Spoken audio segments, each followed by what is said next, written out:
కదా ఉంది. కాదు. ఇప్పుడు రప్ప రప్ప అంటే ఊరుకోము అనేసని వైసీపీ వాళ్ళని హెచ్చరించారు. ఓకే, సంతోషం. ఉమ్, వాళ్ళ పార్టీ వాళ్ళే అంటే రప్ప రప్ప అంటే మర్డర్లు చేస్తున్నారు. వాళ్ళని హెచ్చరించమని చెప్పండి సార్. మా కథ తర్వాత దేవుడెరుగు. ఉమ్, ముందు సొంత పార్టీ వాళ్ళు నడి రోడ్ల మీదకి వచ్చి మర్డర్లు చేస్తున్నారు. ఆయన అన్నాడు ప్రజావేదికతో కూల్చివేతతో ఈ ప్రభుత్వం ప్రారంభమైందని. వినుకొండలో రషీద్ హత్యతో నడి రోడ్డు పైన కత్తులతో నరికి నరికి చంపి ఆ తర్వాత పాలన స్టార్ట్ అయినటువంటి ప్రభుత్వం ఇది. ఆయన మాకు చెప్పడము, మేము ఆయన హెచ్చరికలతో గుమ్మరా ఉండాల్సిన అవసరం లేదు. ఇవి ఇప్పుడు ఒక క్వశ్చన్ సార్, ఒకటే మీరు అడిగేశారు ఇంతకు ముందే ఊహించి ఏం అడుగుతాము అని చెప్పి నరసింహప్రసాద్ గారిని. అసలు సూపర్ హిట్ ఏందని అడిగేశారు, సంతోషం. ఉమ్. ఓకే, ఒక విలేకరిగా ఒక బాధ్యతాయుతమైనటువంటి వ్యక్తిగా మీకే అటువంటి అనుమానం వచ్చింది, మరి ప్రజలకు రాదంటారా? దానికి సరైనటువంటి సమాధానం ఆ నరసింహప్రసాద్ గారు చెప్పగలిగారా? లేదు, తప్పదాట వేసి ఏదేదో కారణాలు చెప్పేసి లేదు 5 ఇచ్చామని చెప్పారు. ఇంకొకటి రేపు అమలు చేయబోతున్నాము దివాళీకి. సార్. ఉమ్, ఇప్పుడు ఒక ఒక విద్యార్థి పరీక్ష రాస్తే అన్ని సబ్జెక్టులు పాస్ అయినాకేనే అతను సెలబ్రేట్ చేసుకుంటాడు. 90 మార్కులు వస్తే పాస్ సార్. 90 మార్కులు వస్తే డిస్టింక్షన్. ప్రసాద్ గారు మీరు మాట్లాడలేదు, దయచేసి కాస్త గుమ్మన ఉండండి. చెప్తాను మీ అభిప్రాయాలు. మీరు చెప్పారు, మా అభిప్రాయాలు మమ్మల్ని చెప్పనివ్వండి. కనీసం ప్రజలన్న చూడనివ్వండి. ఎట్లా మీరు పెద్ద పెద్ద సభలు పెట్టుకొని ప్రజలకు చెప్పగలుగుతారు. మేమేదో ఇట్లా కనీసం చర్చా వేదికలో ఉన్న మా అభిప్రాయాలు చెప్పనివ్వండి. కదా మీరు కూడా సిద్ధం సభలు పెట్టారు. ఇదే ఇదే ఇదే వదిలేండి, మాట్లాడండి. నేను ఒకటి బ్రహ్మనాయుడు గారు, వీళ్ళు ఏ రకంగా తయారయ్యారంటే ఒక ప్రశ్న వేస్తే దానికి సమాధానం చెప్పలేక దానికి వెనకాల అప్పట్లో బుట్టో ఇప్పుడు ముషారఫ్, అప్పట్లో ఒక రకంగా ఉండేది, ఇప్పట్లోని గతాల గురించి మాట్లాడతారు. అయ్యా ఇప్పుడు మీరు ఉద్ధరింపుడు ఏంది చెప్పండి దయచేసి అంటే నో ఆన్సర్స్. సైట్ క్వశ్చన్ అడిగారు మీరే, ఆయన చెప్పలేకపోయాడు. నేను అడగాల్సిన పని కూడా లేదు. మీరు నాకు ఇంకా పని మిమ్మల్ని ఒకటి అడుగుతాను నేను, సురేష్ గారు. 15 నెలల కాలంలో వాళ్ళు ఎంతో అంటే వాళ్ళు ఇచ్చిన 100% హామీలు అమలు చేయలేదు. నేను ఆల్రెడీ చెప్పాను, మీరు 2 మొదలే పెట్టలేదు. బట్ సూపర్ 6 అనేది హిట్ అనేది మీరు ఎలా అనుకుంటున్నారో అందరికి అనుమానం కలుగుతూ ఉంది. చేస్తే సంతోషమే, కానీ ఒక నిమిషం, 15 నెలల కాలంలో వాళ్ళు ఎంతో కొంత ఆ 6లో 4 అన్నా ముందుకు వెళ్ళినట్టే అనేది కూడా మీరు దాన్ని అప్రిషియేట్ చేయాలి. ఎందుకంటే ప్రతిదీ కూడా ప్రతిపక్షంలో ఉన్నాం కదా అని ప్రతిదీ కూడా విమర్శించాల్సిన అవసరం లేదు. మీకన్నా వాళ్ళు బెటర్ అనేది వాళ్ళ అభిప్రాయం ఈ 15 నెలల కాలంలో. అదే సార్, ప్రజలు నిర్ణయిస్తారు బెటర్ మేమా వాళ్ళ అని. ఇప్పటికే చెప్పదెబ్బలు వేసుకుంటున్నారు ఎందుకు ఓట్లు వేసామని చెప్పి ప్రజలు. నేను ఒకటి సూటిగా ప్రశ్న, వీళ్ళకి సమాధానం చెప్పాల్సిన అవసరం లేదన్నారు ఇందాక కూడా మాటల్లో నరసింహప్రసాద్ గారు. కూడా బాధ్యతాయుతమైనటువంటి రాజకీయ నాయకుడు మాట్లాడే మాట కాదు. చంద్రబాబు నాయుడు గారు వాళ్ళకు ఉన్నటువంటి అలవాటు ఏంటంటే ఏదో ఒకటి నరసింహప్రసాద్ గారు ఆగండి, వారు మాట్లాడిద్దాం, 2 నిమిషాలు మాట్లాడండి పాపం వారిని. నేను సూటిగా తెలుగుదేశం పార్టీని గాని, జనసేన పార్టీని గాని, భారతీయ జనతా పార్టీ 3 పార్టీలను గాని సూపర్ 6 హామీలు ప్రజలు అడిగితే ఇచ్చారా? అధికారంలోకి రావడానికి మీరు ఇచ్చారంటే మీరు ఆత్మవిమర్శ చేసుకోండి.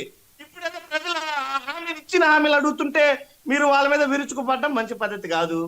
మీరు అధికారంలోకి రావడానికి ఇచ్చినటువంటి హామీలు అడుగుతున్నారు ప్రజలు. ఈరోజు అన్నదాత సుఖీభవ అంటే పెద్ద హోర్డింగ్లు వేస్తున్నారు. ఇచ్చింది ఎంత? మీరు 5,000 రూపాయలు.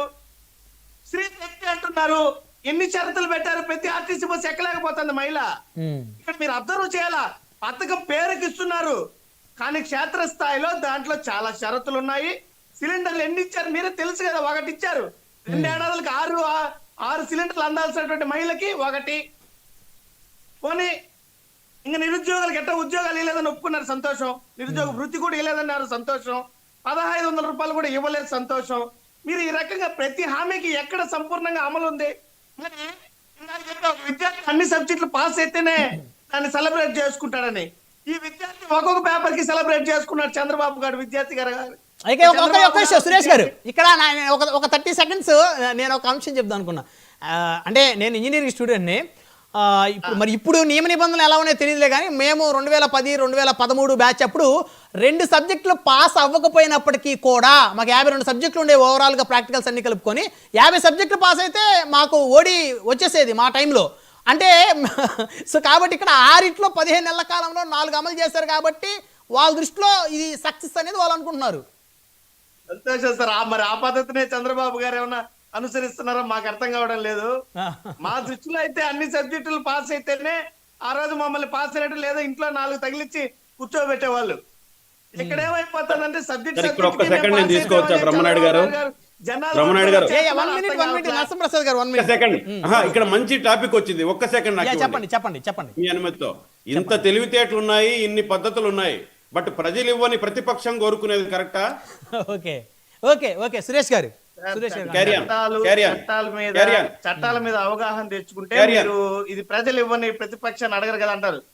ఈ రోజు అసెంబ్లీలో మీకేమి ప్రతిపక్ష పార్టీకి ఈ రకమైనటువంటి హోదా ఇవ్వకూడదని ఎక్కడ చట్టం లేదు, అది గుర్తించాలి దయచేసి మీరు. ఈ రోజు పరిస్థితులను బట్టి, రాజకీయ పరిస్థితులు, మీకు వచ్చినటువంటి సీట్లు, మాకు వచ్చినటువంటి సీట్లు, రాష్ట్రంలో అంటే అసెంబ్లీలో ప్రాతినిధ్యం వహిస్తున్నటువంటి పార్టీల తాలూకా ఉన్నటువంటి పరిస్థితులు బట్టి ప్రతిపక్ష హోదా అవసరం ఉంది, వస్తుంది. దాని ప్రకారం డిమాండ్ చేస్తున్నామే కానీ మేమేం లేని దాన్ని ఎక్కడ అడగట్లా. అది తెలుసుకోవాలి మీరు మొదట్లో. సరే పోనివ్వండి, మీకు ఇవ్వడానికి భయపడ్డారు, ఎక్కడ మీరు చేయనటువంటి వాస్తవానికి మేము అసెంబ్లీలో లేకుండానే ఈ రకంగా మీరు భయపడేట్లో 15 నెలలకే పథకాలు ఇచ్చారు, చాలా సంతోషం. గతంలో లాగా చంద్రబాబు నాయుడు గారు ఎలక్షన్ కి 6 నెలల ముందు 5 నెలల ముందు పథకాలను ప్రవేశపెట్టేవాళ్ళు. కానీ ఇప్పుడు ఎట్లో 15 నెలలకే కనీసం ఎర్రా కొర్రగా అన్న వరి నాట్లు వేశారు అక్కడక్కడ. దానికి సంతోషం, ఎటువంటి ఇబ్బంది లేదు. అయితే ప్రధానంగా రాష్ట్రంలో ఈ రోజు పరిస్థితి చూస్తే శాంతి భద్రతల అంశం గురించి మాట్లాడాల. శాంతి భద్రతలు అనేటివి గాడి తప్పినటువంటి పరిస్థితి. ప్రభుత్వ అధికారులు, పోలీసుల మీద దాడులు జరుగుతున్నాయి సార్. ఇక్కడ సామాన్య మనుషుల కథ తర్వాత మాట్లాడదాం. పోలీసు అధికారులు కొడుతున్నారు, హత్య శాఖ సిబ్బందిని రాజకీయ నాయకులు, ఎమ్మెల్యేలు కొడుతున్నారు, గంజాయి దాగి పోలీసు అధికారుల మీద దాడులు చేస్తున్నారు. రాష్ట్రంలో శాంతి భద్రతలు ఇబ్బంది రాకుండా చూసుకుంటున్నామని పవన్ కళ్యాణ్ గారు ఆ వేదిక మీద మాట్లాడారు. ఆయనకి 4 గోడల మధ్య కూర్చొని ఇదే శాంతి భద్రత అనుకున్నారు కాబట్టి వారికి తెలియదు పెద్దలకి, పవన్ కళ్యాణ్ గారికి.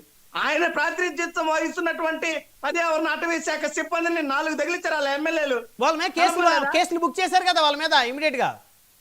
అంటే సార్ శాంతి భద్రతలకు విఘాతం కలుగుతుందా లేదా సమాజంలో అన్న అంశాల మీద కేసు పాపం వాళ్ళు వచ్చి లబోదిబోమని మొత్తుకున్నాక, పవన్ కళ్యాణ్ గారికి పోయి నేరుగా ఇంత పరిస్థితి జరిగిందని విన్నవించుకున్నాక దాని మీద కూడా అరాకొరగా చిన్న సెక్షన్లు తగిలిచ్చి మమ అనిపించిన విషయం అందరికీ తెలుసు. ఇక్కడ నేను ప్రశ్నిస్తున్నది చిన్నారుల మీద, మహిళల మీద, పోలీసు అధికారులు అంటే ప్రభుత్వ ఉద్యోగుల మీద దాడులు జరుగుతుంటే ఈరోజు రాష్ట్రంలో ఏమైనా శాంతి భద్రతలు ఉన్నాయా అని మేము ప్రశ్నిస్తున్నాం.